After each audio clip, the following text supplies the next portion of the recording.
আসসালামু আলাইকুম এভরিওয়ান, আপনারা সবাই কেমন আছেন? আশা করি আল্লাহর অশেষ রহমতে খুব ভালো আছেন। তো আজকের রেসিপি ঈদ স্পেশাল বেগুনের রোস্ট, একেবারে ইউনিক একটা রেসিপি আপনাদের সাথে শেয়ার করব। তো আজকের এই বেগুনের রোস্ট বানানোর জন্য আমি এখানে হাফ কিলো বেগুন নিয়ে কেটে ধুয়ে পরিষ্কার করে পানিটা ঝরায় রাখছি। তো এখন আমি বেগুনগুলা প্রথমে ভেজে নিব। তো প্রথমে একটু লবণ ছিটাই দিব বেগুনগুলোর উপরে, আর একটু মেখে নিব হালকা হাতে। এই যে আজকের এই রেসিপিটা একেবারে ইউনিক, কিন্তু খাইতে অসম্ভব টেস্টি। তো আমরা এই কুরবানির ঈদে গরু খাবো, খাসি খাবো, ওট খাবো, ছাগল খাবো, দুম্বা খাবো, বেগুনের রোস্ট কেন খাবো না, তাই না? তো চলেন এখন বেগুনগুলা ভেজে নিব।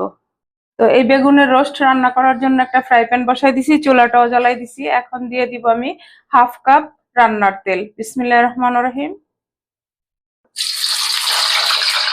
আজকের এই ইউনিক বেগুনের রোস্ট রেসিপিটা আপনারা অবশ্যই বাসায় ট্রাই করবেন।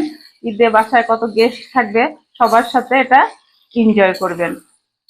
তো আশা করি নিরাশ হবেন না, অনেক ভালো লাগবে। বেগুনের রোস্টটা কিন্তু দেখতেও অসম্ভব সুন্দর হয়, খাইতেও টেস্টি হয়। আর এই যে বেগুনটা একেবারে অল্প করে ভেজে নিব, আর ভাজবো না। এখন আমি বেগুনগুলোকে নামাই নিব। এই যে বেগুনটা ভাজা হয়ে গেল। এখন এই সেম তেলের মধ্যেই আমি একটু পেঁয়াজ বেরেস্তা করে নিব। এর জন্য বড় সাইজের দুইটা পেঁয়াজ আমি কেটে নিচ্ছি। আমি পেঁয়াজটা প্রথমে বেরেস্তা করে নিব। বেরেস্তাটা হয়ে গেল, এখন আমি নামাই নিব। এই যে একটু বেরেস্তা রেখে দিলাম, এটার ফ্লেভারটা অনেক সুন্দর আসবে। এখন দিয়ে দিব একটা তেজপাতা, 4টা এলাচ, 7-8টা গোলমরিচ। গরম মশলার মধ্যে এই, আর কিচ্ছু দিব না। এখন দিব একটা পেঁয়াজ কুচি। এই পর্যায়ে দিয়ে দিব 6টা কাঁচামরিচ একটু চিড়ে নিছি। তো আজকের এই রেসিপিটা কার কার ভালো লাগে অবশ্যই আমাকে জানাবেন। আর কে কে এই ঈদে এই রেসিপিটা ট্রাই করেন প্লিজ আমার ভাই বোনেরা। আর যদি একটু ভালো লাগে তাহলে আমার চ্যানেলটাকে সাবস্ক্রাইব করবেন, লাইক করবেন, শেয়ার করবেন এবং কমেন্টস করবেন। এখন এই পর্যায়ে দিব আমি হাফ চামচ আদা রসুন পেস্ট। এখন এই আদা রসুনটা তেলের মধ্যে ভালোভাবে একটু ভেজে নিব। এই পর্যায়ে দিব আমি হাফ চামচ মরিচ গুঁড়া। এখন ঝাল যে যতটুকু খান দিবেন, যেহেতু রোস্ট ঝাল একটু কমই দেওয়া ভালো, তাই না? হাফ চামচ ধনে গুঁড়া, হাফ চামচ দিব জিরা গুঁড়া। যেহেতু আমার এইখানে হাফ কিলো বেগুন নিছি, এর জন্য মশলাটাও আমি একটু একটু করেই দিয়ে নিতেছি। সামান্য একটু পানি দিব যাতে মশলাটা পুড়ে না যায়, এর জন্যে। এই পর্যায়ে দিব 1 চামচ রোস্টের মশলা। এটা আমার দোকানের কিনা, তো আপনারা যেই মশলাটা পছন্দ করেন সেটা কিনে দিয়ে দিবেন। ভালোভাবে মশলাগুলা কষায় নিব। একেবারে সহজ রান্নাটা। আমার নতুন রাঁধুনি, নতুন প্রজন্মের যারা আছেন তারা ইজি ভাবে এই বেগুনের রোস্ট বানিয়ে নিতে পারবেন। এখন দিব স্বাদ মতো লবণ।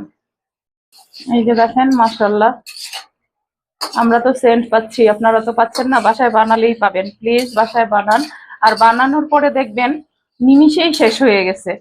এই যে এখানে আমি 2 চামচ টক দই, হাফ চামচ চিনি আর 4টা কাজু বাদাম একসাথে ব্লেন্ড করে নিছি। এখন আমি তো হাফ কিলো বেগুনের জন্য এতটুকু করছি, আর আপনারা যদি এর চাইতে বেশি করেন তাহলে মেজারমেন্টটা বাড়াই দিবেন।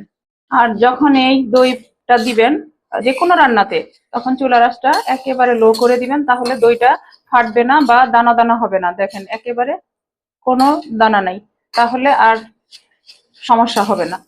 আমি এখন এইভাবে এই লো ফ্লেমে রেখেই প্রথমে দই, বাদাম সবকিছুর পেস্ট এই মশলার সাথে ভালোভাবে মিশাই নিব। এই যে দেখেন মশলাটা কষানো হয়ে গেল।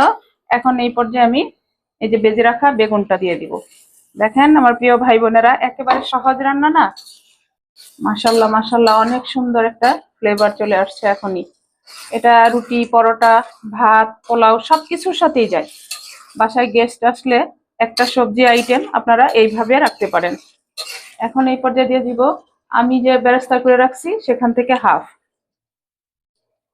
আমার রেসিপিটা ফলো করে সেম ওয়েতে আপনারা বানাবেন, তাহলেই আসল টেস্টটা পাবেন। কোনটা মশলার সাথে কষানো হয়ে গেল। আরে আমার প্রিয় ভাই বোনেরা, কি বলবো, কি বলার বা আছে আমার। এত সুন্দর ফ্লেভার, আমি একা আর নিতে পারতেছি না, আপনারাও চলে আসেন। এখন এই পর্যায়ে দিয়ে দিব 1 কাপ লিকুইড দুধ। দেখেন অলমোস্ট হয়ে গেছে কুরবানির ঈদ স্পেশাল ইউনিক বেগুনের রোস্ট। এখন এই পর্যায়ে দিব আমি 4-5টা আস্ত কাঁচামরিচ। এটা ঝাল ছড়াবে না, দেখতেও ভালো লাগবে এবং একটা সুন্দর সেন্ট আসবে, বাস এই। এখন এই পর্যায়ে দিয়ে দিব 1 চামচ ঘি। রোস্ট বলে কথা, ঘি না দিলে কি চলে? কিন্তু ঘি ছাড়াই এটা অনেক সুন্দর ফ্লেভার আসতেছে। আর ঘি দেওয়ার পরে কি হয়েছে কিভাবে বলবো, এই যে অলমোস্ট হয়ে গেছে। মাশাল্লাহ মাশাল্লাহ, হয়ে গেল আজকে আমার ইউনিক সবজি রোস্ট, মানে বেগুনের রোস্ট। বেগুন তো সবজি তাই না, তাই কথাটা বললাম যে সবজির রোস্ট। এখন এই পর্যায়ে বাকি বেরেস্তাটা দিয়ে দিব, দিয়ে চুলাটা অফ করে সার্ভ করে নিব। দেখেন মাশাল্লাহ মাশাল্লাহ, হয়ে গেল আজকে আমার ইউনিক ঈদ স্পেশাল বেগুনের রোস্ট। তো এই বেগুনের রোস্ট আপনারা অবশ্যই এই ঈদে মেহমানদের সামনে সার্ভ করবেন আমার রেসিপিটা ফলো করে। ইউটিউবে কোথাও পাবেন না, এটা আমার নিজের রেসিপি, কিন্তু খাইতে অসম্ভব টেস্টি হয়।